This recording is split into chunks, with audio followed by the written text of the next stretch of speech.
That's your secret light. That's Did you right. see your other white? No. Lights. So did you see what I just did? No. No. Oh, let's start over. So you pound it down. Just with one 1 pound? About 1.5 pounds, let's say. Start small. And you're left-handed, right? No, I'm right-handed. You're right-handed, and you're pounding with your left hand. Right. Okay. Correct. Well, because the wheel is spinning this way, Okay. that's why. So this will unmystify the centering for you, I hope. So lean into it. Don't use muscles. Use your weight. I'm just leaning. Keep your hand wet and just lean into it.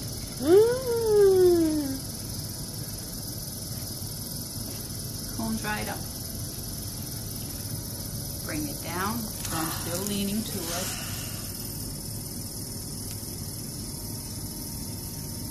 Keep that little point up. Nip. And lean into it. So what I'm doing is what we do with 2 hands. I'm pushing it across the diagonal to 2 o'clock. So it's being hyper-centered. So you're always exaggerating. Go, go, go, go, go. Don't worry about it. It won't break. And if it does, then you're working too hard. Then you're using muscle. So hold it here, and again, it's more about just holding it in place for long enough that the mat has enough time to settle down. So squeeze, well, push. So I could just separate my fingers completely,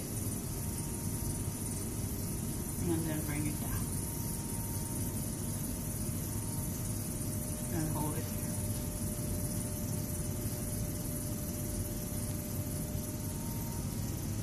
And that's it. That's amazing. Are you It's using not. your fingers? Not really, just my, like, see where the glue is? Yeah. Mostly just this part. Well, but note that she doesn't just not use her fingers bend out of the way. That's true. Unlike most people. Well, that's true. You know, I She- have the she can physical, hyper- right, I'm double like I'm centered. Let's talk about making a bowl. So one of the things that will help you is to think that you're kind of throwing it off the hump. So I'm just going to squeeze at the base so that it's cut in. So it's like it's sitting, this is the one place where you want a little bit of a mushroom shape, so that you're actually a little bit higher up off the wheel, so that you have access to all this clay later. Drop your hole.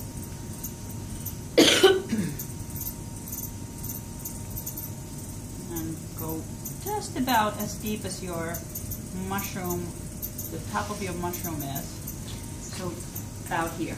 Can I ask a question? Mhm. If the wheel were turning the other way, You would use your right hand. you'd use your right hand and you push toward 10 o'clock. Exactly. Exactly. Are you left-handed? No, I'm right-handed. Okay. But I may throw left-handed, I don't know. And then push this open. So make a little round shape to it. And then just compress it.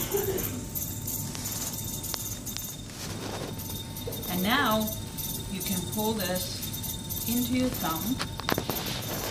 I'm just pushing this open into my thumb and pulling it up until I get to the top.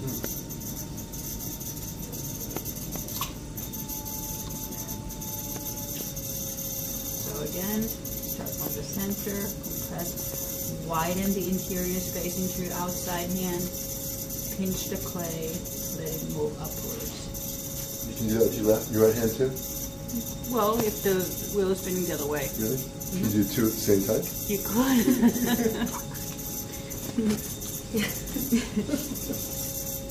So now, this is the end of your experiment. If you get to here, you get to use 2 hands. So, now let's talk about, so now this is basically the seedling of a bowl. So it's all distributed, everything is kind of evenly pulled up into the wall.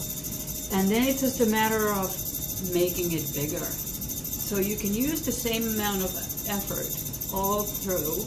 You don't have to adjust that as long as you made this nice and even from the beginning. And since I'm up higher than the base, I now have full access to all this clay down here. I don't have to worry about leaving some of it behind. So again, I'm going to push it out into my outside hand. Wait till you have it. 1, 2, 3, and then just push it out. Push it out. Push it out. Out.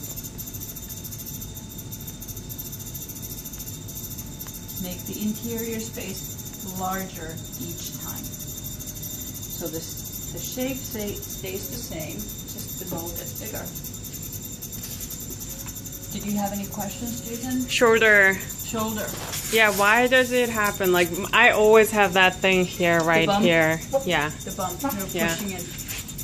I'm pushing in. Right. So, when you're lifting, so you're going to go, and then you go, ooh, I'm pushing in. And then you're going to go. Because I'm afraid of the collapsing, I think. Right. Well, that's how you're going to make it collapse. Oh, okay. Because you're now compromising the structure. Right.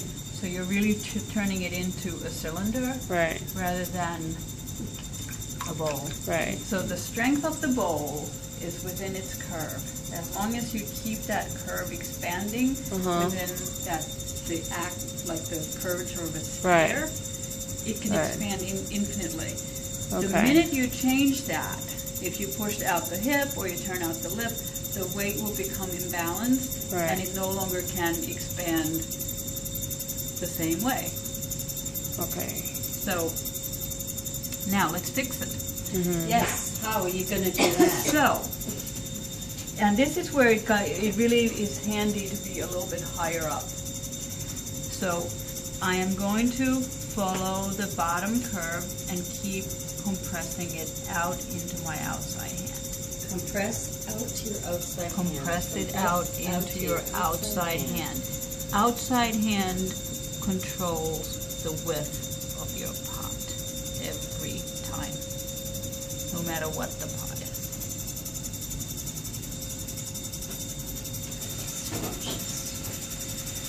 I love those throw marks inside. Yeah, the hand marks. Then, as you approach to being done, so now, see how the curve is just one continuous line all the way from the bottom. If you want it to go one more time, you can undercut a little bit. And this is another reason why you may have a bit of a bump in the inside.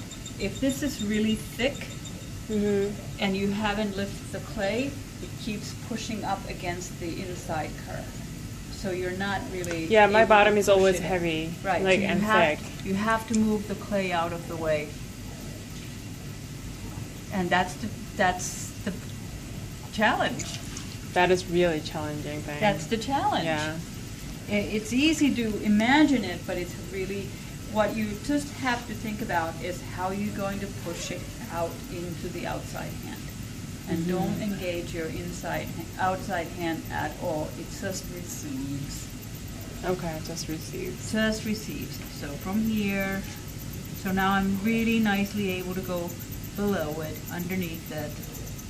So I'm pushing it out into my outside hand, pushing it out into my outside hand, pushing it out into my outside hand. Pressing as you go.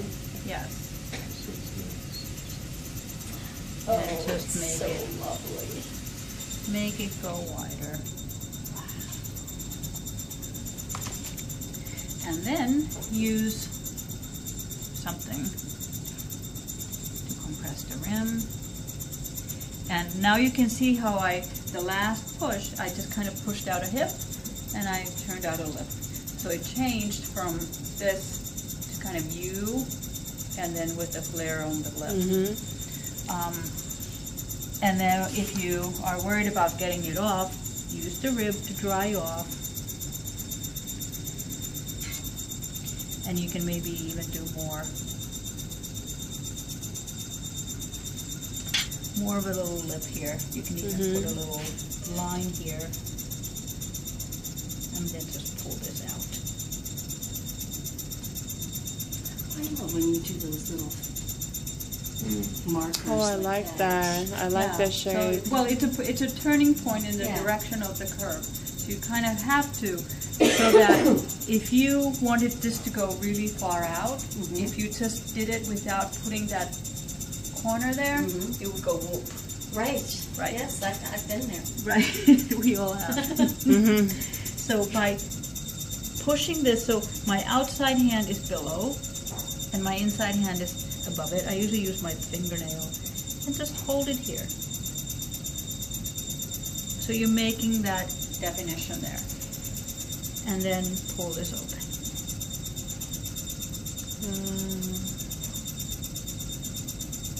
So you get almost soup bowl. Oh, that's very nice. Today's a soup day. And as always, and if you don't like the throwing lines, which I'm just amazed at how beautiful it always continues to look. No matter how much you come here, to see someone throw a bowl like that, it's just so. well, they are tricky. They are tricky. They are tricky. And it's just so magical. But what I'd like you to practice today is to center with one hand and don't overwork it. Just use your weight. Don't overthink it. Don't overthink it. That's all. I think we all overthink everything. So